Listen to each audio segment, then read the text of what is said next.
Hey Tim, how should a buyer decide how much to offer on a house? It's a great question. So when we're writing an offer for a buyer or determining what price we should, there's so many factors that come to play.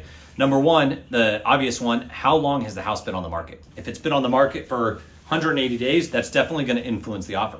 If it's been on the market for 1 day and they have an offer deadline, that's going to change the entire structure of the offer. But let's take a house that's been on the market for 30 days. I'm also going to look at how many views has it had on all the popular websites, who's the listing agent.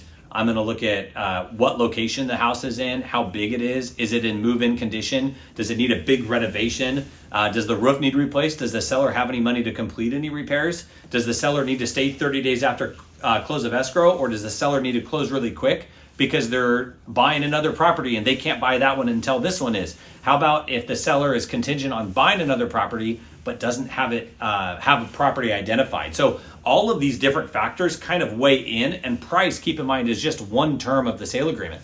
Also, a new one is the seller willing to pay a buyer's agent commission? That we often don't know until we write the offer, but it still is a factor. And are we in competition? Are there 4 other offers out there? Do we need to sell a house in order to buy it?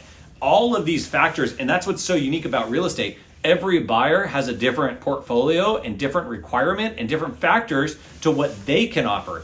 Think about this. Are we paying cash? Are we getting a loan? Is it an FHA loan, a VA loan, a conventional loan, a USDA loan? Can the buyer pay their closing costs? Does the buyer need a credit from the seller to pay their closing costs? All of those things factor into it. And so there's no right or wrong answer to it. But I think the big thing is you've got to be prepared and willing to look at all of those factors and consider the impact of the factors the buyer is bringing to the table, the impact that will have on the seller, but then also what is the seller looking for? Like, what terms do they want? How can we make as many concessions to those terms as possible so we can get the price down? The more you give the seller what they want, the more they'll give you what you want. And most buyers are just concerned about the price they pay for the house.